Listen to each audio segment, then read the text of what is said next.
আজ থেকে শুরু হলো ঈদযাত্রা। শেকড়ের টানে ছুটছে ঘরমুখী মানুষ। ভোরে রাজশাহী অভিমুখী ধূমকেতু এক্সপ্রেসের মধ্য দিয়ে রেলপথে শুরু হলো ঈদযাত্রা। কমলাপুর রেলওয়ে স্টেশন থেকে এখন পর্যন্ত 11টি আন্তনগর এবং 4টি কমিউটার ট্রেন ছেড়ে গেছে। কয়েক স্তরের নিরাপত্তা বেষ্টনী পেরিয়ে ঈদযাত্রাও প্রবেশ করেন প্ল্যাটফর্মে। প্রিয়জনদের সঙ্গে ঈদের আনন্দ ভাগাভাগি করে নিতেই যাত্রা শুরু করেন তারা। অনেকেই যাত্রী চাপ এড়াতে পরিবার পরিজনকে পাঠিয়ে দিচ্ছেন আগেই। এবার ঈদযাত্রা নিরাপদ ও ভোগান্তিহীন হবে বলে প্রত্যাশা যাত্রীদের।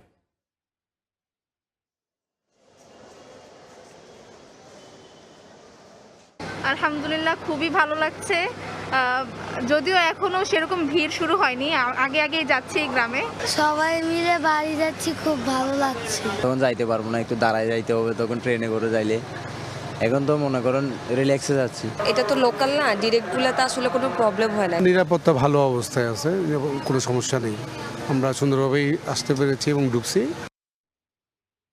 এই মুহূর্তে কমলাপুর রেলওয়ে স্টেশনে আছেন সহকর্মী আবু সাইদ নিশান। সরাসরি যুক্ত হব তার সাথে। এখন পর্যন্ত কমলাপুর রেল স্টেশন থেকে 11টি আন্তনগর ট্রেন এবং 4টি কমিউটার ট্রেন ছেড়ে গিয়েছে এবং এই 11টি আন্তনগর ট্রেনের মধ্য থেকে একমাত্র রংপুর এক্সপ্রেস ট্রেনটি 1 ঘন্টা বিলম্ব করেছে বলে আমরা জানতে পেরেছি এবং এখন এই মুহূর্তে অপেক্ষমান আছে 7টি ট্রেন।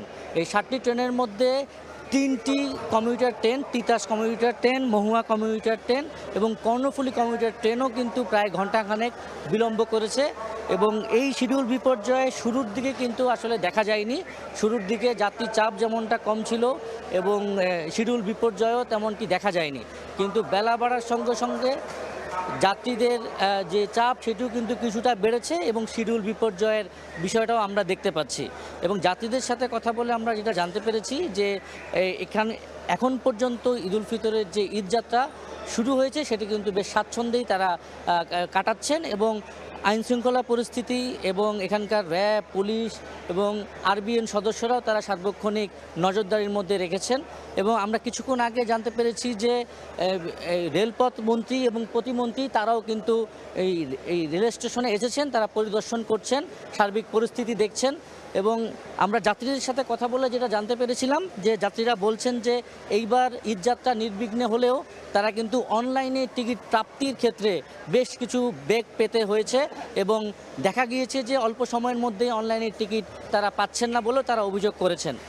এবং আমরা যেটা জানতে পেরেছিলাম যে এই ঈদযাত্রার মধ্য দিয়ে কিন্তু তারা যে নির্বিঘ্নে এবং নিরাপদে ঘরমুখ মানুষের কাছে যাচ্ছেন সেটি কিন্তু তারা উচ্ছ্বসিত প্রকাশ করছেন। এবং আমরা এর মধ্যে জানতে পেরেছি যে আজকে এই 13 মার্চ যারা ঘরমুখ যাত্রীরা যারা বাড়িতে যাবেন, বাড়ি থেকে ফিরে এসে তারা যখন ঢাকামুখী হবেন তখন কিন্তু তারা 23 মার্চে যারা ঢাকামুখী যাত্রা করবেন তারা কিন্তু আজ 13 মার্চ ফিরতি ট্রেনের অগ্রিম টিকিট কাটতে পারবেন বলে আমরা জানতে পেরেছি।